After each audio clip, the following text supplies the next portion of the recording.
大家好，歡迎嚟到法式學堂，我係孖天央楊雲峰律師。過去幾十年，矽谷嗰班頂尖嘅工程師同埋心理學家，每日返工嘅唯一目的就係要攞到你眼球嘅注意力。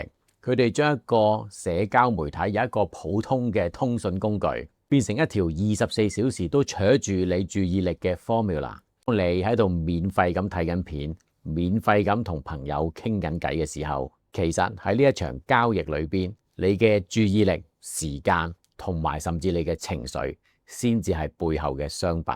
一場無形嘅控制，終於喺洛杉磯嘅法庭裏邊引發咗一場史詩級嘅大爆炸。呢單案唔係偶然，而係無數市民喺虛擬世界裏邊經歷咗迷失、焦慮、抑鬱之後所累積落嚟嘅巨大反噬。而呢一場嘅訴訟結果，唔單止係幾百萬美金嘅賠償咁簡單，亦都反映咗呢個世界對科技巨頭喺社交媒體嘅影響力嘅一種反思。原告係一個20歲嘅女仔，化名 KGM。我哋會睇到呢條 formula 點樣一步一步咁樣將呢個女仔推到去精神崩潰嘅邊緣。其實發生喺佢身上嘅事情一啲都唔罕見，甚至乎係好多現代年青人嘅縮影。佢最勇敢嘅地方係選擇企出嚟，將擁有 Facebook 同埋 Instagram 嘅 Meta 同埋擁有 YouTube 嘅 Google 告上法庭。其實一開頭被告仲有 Snapchat 同埋 TikTok 添啊。不過呢兩間公司喺開庭之前就同 KGM 做咗一個庭外和解。佢哋咁樣做係咪一個精明嘅選擇呢？ KGM 6歲就已經玩 YouTube， 9歲就開始玩 Instagram。我相信好大部分嘅現代小朋友都有呢一個問題。我成日喺餐廳嗰度咧，見到個阿媽咧就好專心食飯，又見到佢個仔幾歲大嘅咋，都好專心噶，就係玩緊手機。法庭證據顯示，佢可以由朝到晚，又由晚到朝，單淨係 Instagram 啫，都用咗佢16個鐘一日嚟碌手機。啲平台嘅設計令佢陷入咗焦慮啦、抑鬱啦、身體畸形啦，甚至乎有自殘嘅念頭添。佢越用就越沉迷。精神世界俾呢啲平台一步一步咁樣摧毀。KGM 嘅控訴核心就非常明確嘅，佢指控呢啲科技巨頭開發嘅產品根本就唔係單純嘅社交平台，而係好似食煙或者網上賭錢咁樣，佢嘅設計係刻意令到你上癮嘅。而喺法庭上邊，控方律師就將呢啲科技巨頭嘅犯罪手法逐一拆解。中最核心有兩個機制，第一就係無限滾動，即係不停推嘢俾你，等你係咁碌手機，同埋演算法推薦。以前上網睇嘢嘅時候呢，我哋都要睇完一頁，再撳一個掣先去到下一頁，就係呢一個停頓嘅位，令到你大腦有一下思考嘅機會。但係無限滾動，就連你呢一個思考嘅機會佢都攞走埋，內容好似瀑布咁樣永無止境咁樣衝落嚟。佢哋設計到你連手指都唔使喐，新嘅畫面就會自動出現。大腦長期處於多巴胺亢奮嘅狀態，完全失去咗時間觀念。而呢條 formula 演算法推薦已經精準到一個好恐怖嘅位置，系統會記錄低你喺每一張相、每一條片所停留嘅幾多毫秒。你中意啲乜？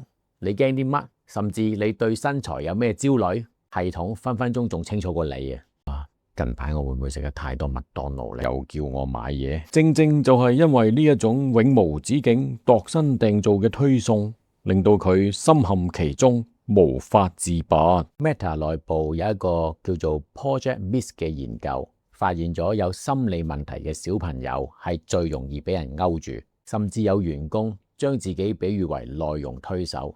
而 YouTube Memo 裏邊竟然將觀眾上癮列為 KPI 添。Meta 內部更加將效果重新比喻為推毒品同埋推賭博咁樣。控方律師就咁講：呢個女仔一旦鎖入咗呢部機器，就連佢阿媽都捉唔翻佢出嚟。官司就打得非常之艱難嘅，因為科技公司一直都有通訊規範法第230條作為佢哋嘅免死金牌。就話平台唔需要為到用戶嘅內容去負責，但係控方就唔同你講呢啲，佢直接講呢個產品設計缺陷。我哋唔係告條片有問題啊，我哋係告你哋嘅 Apps 設計有問題。你設計到嘅 Apps 好似一個冇鎖嘅老虎機咁樣，呢個就係你哋嘅疏忽啦。被告方就反駁，女仔喺用呢啲社交媒體之前，其實已經因應個人同埋家庭嘅問題，先至導致有呢啲精神困擾嘅。相反，呢啲社交平台對於呢個女仔嚟講可能有益添啊。而 YouTube 嘅律師就指出，喺佢嘅醫療報告裏邊係冇提到呢個女仔對 YouTube 有任何上癮嘅。直到2026年嘅3月25號，洛杉磯陪審團終於作出咗一個令全世界都震驚嘅裁決。Meta 同埋 Google 嘅 YouTube 確實喺產品設計上存在咗疏忽，並且咧係未能夠將呢個產品嘅危險性向用戶發出警告。陪審團經過9日嘅審議，首先係判咗300萬美金嘅補償性賠償，之後再加300萬美金嘅懲罰性賠償金，總共係600萬美金嘅。當中嘅比例就係 Meta 要賠420萬，而 YouTube 就要賠180萬。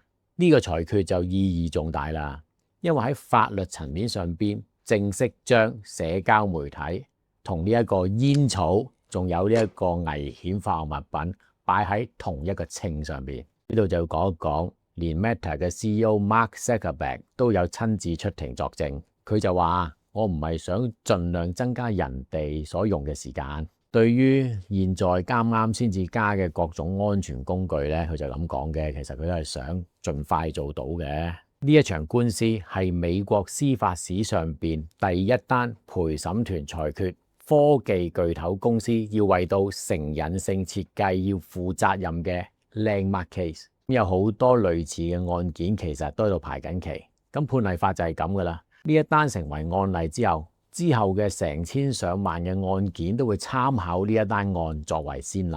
所以呢單案嘅判決就唔係話呢一個女仔一個人贏呢單案咁簡單。根據法庭檔案同埋媒體披露，單淨係今年啫，加州州法院已經有2單極之相似嘅網上成癮案咧排緊期審緊。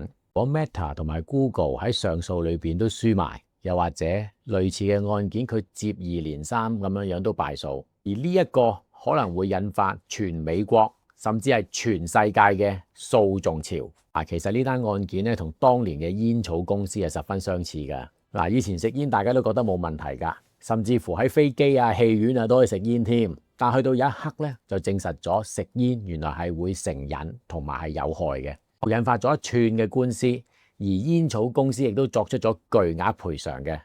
科技公司咧就已經享受咗10幾20年冇網管嘅階段，依家相關嘅法律就似乎收緊啦。案件講到呢度，你覺得社交媒體係咪真係好似食煙咁樣，需要政府嚴格監管？大家又有冇覺得自己俾社交媒體裏邊嘅演算法 formula 束縛住呢？歡迎喺下邊留言。如果中意我哋 channel，記得 comment、like、share 同埋 subscribe 訂閱啦。